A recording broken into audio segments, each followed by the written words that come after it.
KPsKINGDOM, cooking with KP. Today I'm going to show you something really budget, and I had to make this one out of necessity, and we're going to make a lot more recipes out of this. It is my pot roast beef with roasted vegetable and Guinness stew. Alright, I'm going to show you how we do this. Here I've got a bowler blade roast. I just bought that from my supermarket. It's around about 1.7 kilos. Alright, and I've had a few bills to pay this week, so this was basically out of necessity, just on the budget side of things. And I'm going to show you how to make some really nice yummy recipes out of this. So I've given our little roast here a good season with some salt and ground black pepper, just like that. Okay, and this is just going to add some real nice base flavors to the dish. A little bit of oil into a fry pan.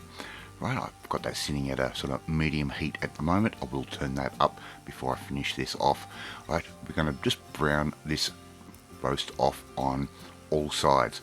So we're just going to leave it in for a couple of minutes or so, let it brown up, give it a turn, brown the next side, and this is just going to seal all of those juices in, stop them escaping, and stop our roast from becoming too dry.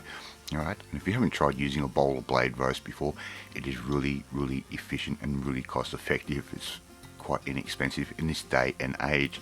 So just keep searing those off, just like I'm doing there. Won't take you very long at all, maybe around about 10 minutes or so. Right, we're going to put that straight into our slow cooker. Now the center of that meat is still really cold. All we've done is given a nice brown sear to all sides. I'm going to add in 2 onions that I've roughly diced. Right, they can go straight into our slow cooker, just like that.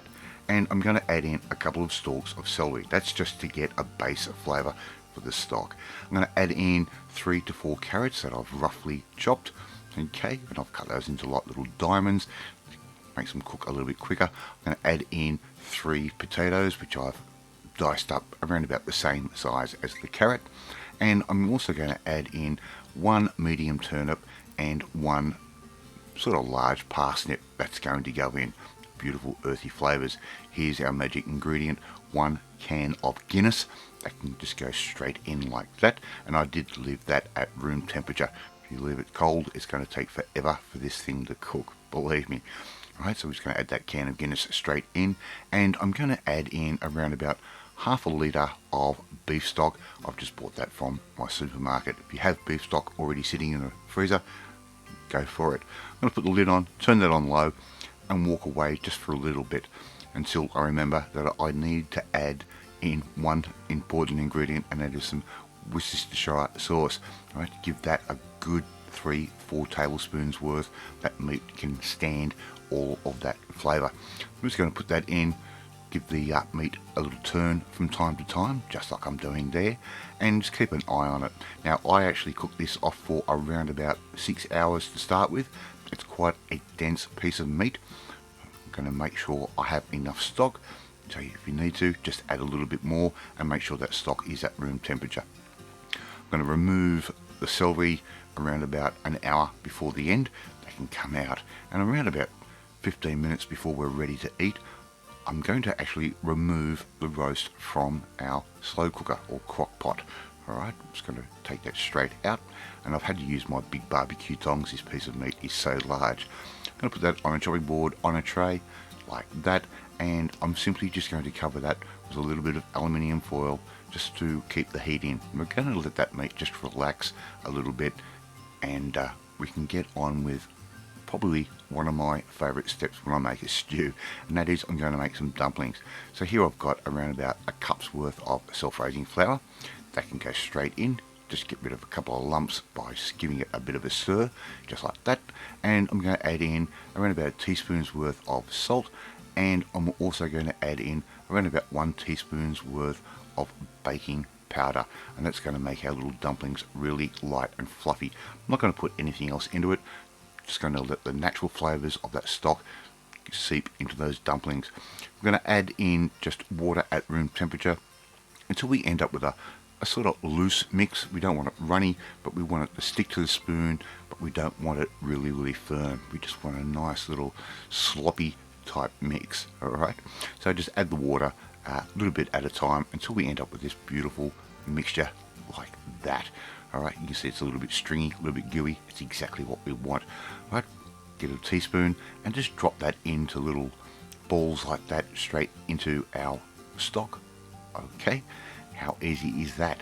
I love these dumplings. My grandmother used to make these, and a lot of my stew type recipes, they follow her traditional way that she used to make them. I'm going to put those in, and we're going to put the lid on around about 3/4 of the way. We want a little bit of steam to escape, so these little bits of pillowy nice dough are going to rise up.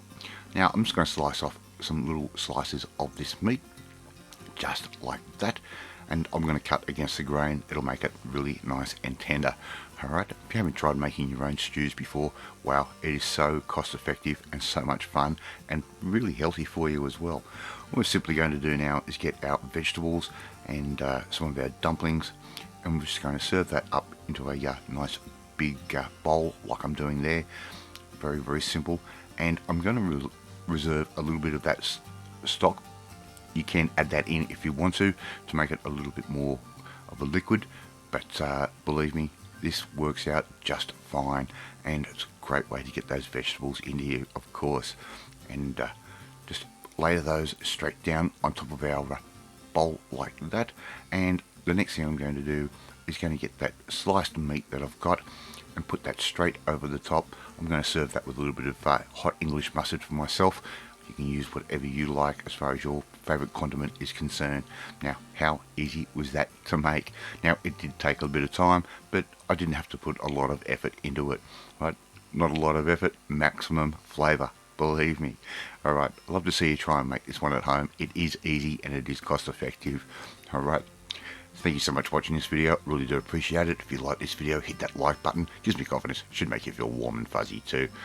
Share this video with all your friends on all platforms of social media. We're trying to get the name of KP's Kingdom out there. Hit that notifications bell. You'll be notified every time a new video goes up. Leave a comment. I love reading and I love responding to them. More importantly, if you want to learn how to make a real nice winter hearty recipe like this on a shoestring budget, you need to come and join the family, my family. Hit that subscribe button. You'll never miss another one of my videos again.